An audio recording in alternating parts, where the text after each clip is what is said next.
गरीब किसान बना अमीर। एक बार की बात है, एक गांव में गरीब किसान अपनी पत्नी के साथ रहता था। उसके पास एक गाय और थोड़ी सी खेती के लिए जमीन थी, जहां वह दिन भर खेतों में काम करता, तब कहीं जाकर उसे खाने के लिए अनाज हो पाते। इस तरह से किसान अपना किसी तरह जीवन गुजारा करते थे, जिसके कारण से किसान की पत्नी हमेशा अपने भाग्य और भगवान को कोसती रहती थी कि ना जाने किस जन्म का पाप है इस जन्म में भरना पड़ रहा है, जो कि गरीबी में जीवन जीना पड़ रहा है।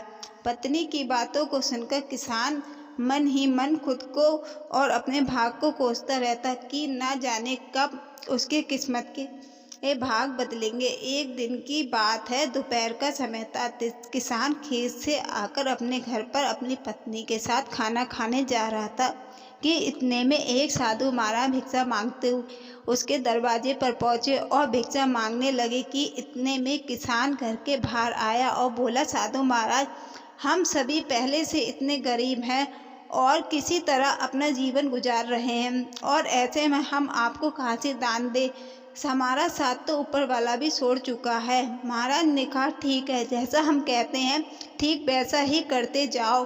तो गरीब किसान बोला, क्या करना होगा हमें जिससे हमारे अच्छे दिन आ जाएं और हमारी गरीबी दूर हो जाए। तो साधु महाराज बोले, ठीक है, आज से वह काम करना पड़ेगा जिससे ईश्वर तुमसे प्रसन्न हो। सबसे पहले अपनी गाय को बेच दो और गाय के बदले मिले पैसों से अनाज खरीद ले आना। साधु की ये बात सुनकर किसान बहुत चक्का रह गया। उसके पास अपनी खेत की जमीन और एक यही गाय तो सहारा है, इसे भी बेच देगा तो फिर क्या करेगा। तो साधु उसे समझाते हुए बोले, अगर मेरे बताए हुए रास्ते पर चलने से तुम्हारा कुछ भी नुकसान होता है तो उसकी भरपाई मैं कर दूंगा। अब जो कहता हूँ वैसा करते जाओ।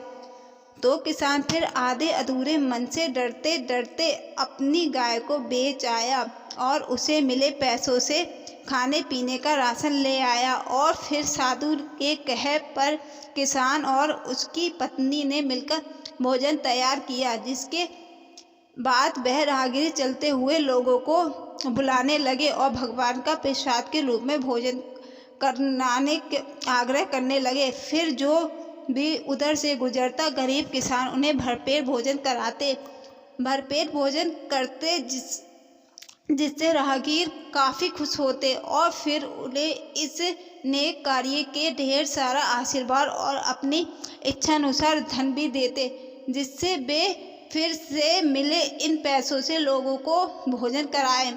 इस तरह साधु महाराज के कहने पर यह रोज का सिलसिला चलने लगा। हर दिन गरीब किसान अब मिले पैसे से भोजन प्रबंध करते, जिससे राह चलते लोग प्रतिदिन उनके यहाँ भोजन करते और दान के रूप में किसान को कुछ न कुछ धन जरूर देकर जाते, जिससे गरीब किसान के दान की बात जिससे गरीब किसान के दान की बात धीरे धीरे दूर तक फैलने लगी। फिर धीरे धीरे बढ़ते नगरों से सेठ, साहूकार, व्यापारी, राज दरबारी, जो कोई भी उस गांव में गुजरता उस किसान के यहाँ ही भोजन करता और बदले में किसान को इस महान कार्य के ढेर सारा धन भी देकर जाते, जिससे धीरे धीरे गरीब किसान मिले पैसों से अमीर होने लगा और अब एक गाय के बदले कई ढेर सारी गाय खरीद लाए और अपने भोजन के कार्यों को भी बढ़ाने लगे।